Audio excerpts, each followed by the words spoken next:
Ibihe byiza kuri wese ukurikiye Story House, reka nizere kumeze neza. Reka nshimire wakoze subscribe nawe utarayikora.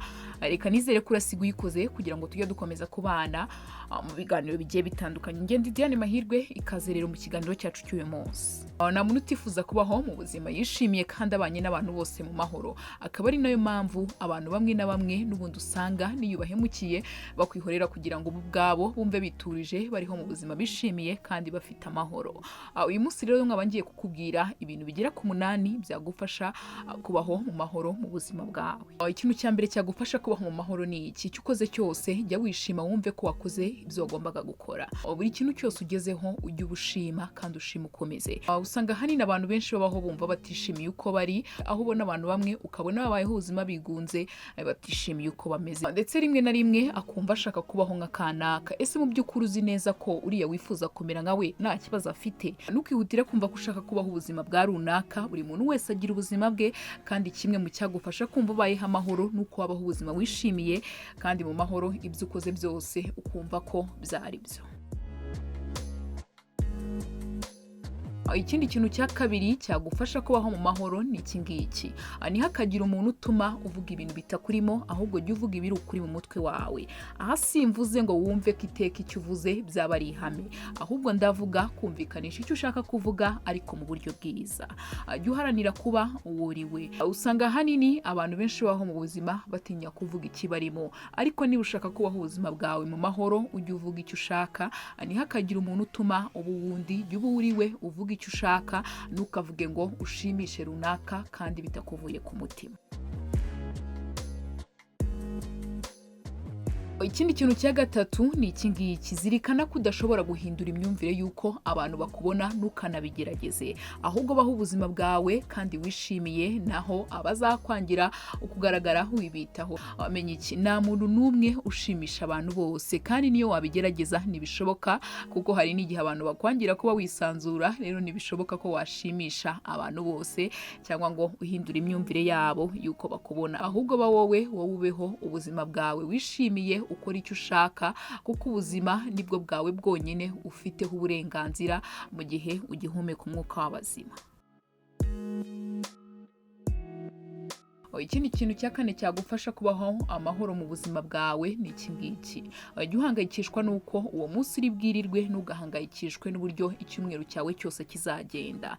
Ndagira ngo ujye uha amahirwe y'uwo munsi wabashije kwinjiramo, ntugahangayikishwe n'uko icyumweru cyose kizagenda, ahubwo jya uha agaciro umunsi nyirizina urimo. Wirebeho, urebe ko uramutse uvuye mu buzima wagenda neza udasize wanduranyije. Ntukajye uvuga ngo ejo nzabahone, ahubwo menya ko ejo atarahawe, ahubwo uha agaciro icyo uri gukora muri ako kanya. Nibyo bizagufasha rero kubaho ubuzima wishimiye kandi wumva utuje uri mu mahoro. Ikindi kintu cyagufasha kubaho muri buno buzima mu mahoro ni iki ngiki: burya ubuzima ntago bukubaka, ahubwo ubuzima bugufasha kwiyubaka.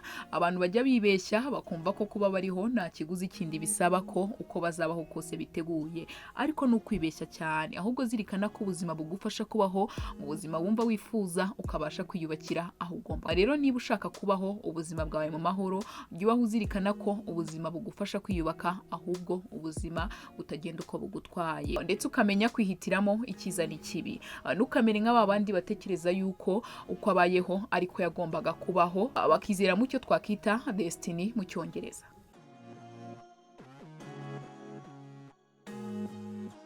Ikindi kintu cya gatandatu cyagufasha kubaho mu mahoro ubuzima bwawe bwose ni ikimenya ko ubuzima ari bwo bwonyine butuma wumva hahise wawe, ariko bikanagufasha kujya mbere, ukagira aho uva, ukagira n'aho uteganya kugera, kubwo kuzirikana ibyakubayeho. Ikindi kintu cya karindwi ari nacyo kibanziriza icya nyuma cyagufasha muri ubu buzima ni iki ngiki: jya uzirikana ko ubuzima ari ubwawe wenyine, ntugatume hari undi muntu ukwinjira mu buzima. Niba udukurikiye, menya iki: ubuzima ni ubwawe wowe wenyine, ubwawe uko uhagaze n'ingingo zawe zose, ni wowe wenyine ufite uburenganzira bwo kwifatira umwanzuro ku buzima bwawe. Rero ntugatume hari umuntu utuma udakora icyo ushaka gukora. Gikora icyo ari cyo cyose wifuza, gusa umenye ko iyo ugize ikosa ukora n'ubundi ubuzima ari ubwawe uba wangije. Ikindi kintu cya munani ari nacyo cya nyuma cyagufasha kubaho muri buno buzima mu mahoro ni iki ngiki. Ntabwo ubuzima bukomeye ahubwo biterwa n'uko ubayemo. Dore icyo ukwiye kuzirikana, burya ubuzima ntabwo bukomeye ahubwo uko wabutwaye niko bugenda, ariko ntukishyiremo ko ubuzima bukomeye ahubwo kora icyo ugomba gukora.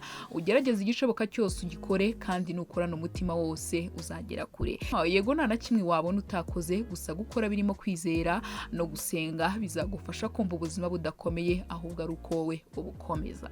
Ngaho nguko rero ngibyo ibintu bigera ku 8 bishobora gutuma ubaho mu mahoro ubuzima bwawe bwose. Niba unyuzwe rero wibuke kandi like, unasangize n'inshuti zawe kuri social media zitandukanye. Niba ari ubwa mbere udusuye wibuke no gusiga ukoze subscribe kugira ngo utazajya ucikanwa. Njye na Lidiane Mahirwe, mukomeze kugira ibihe byiza.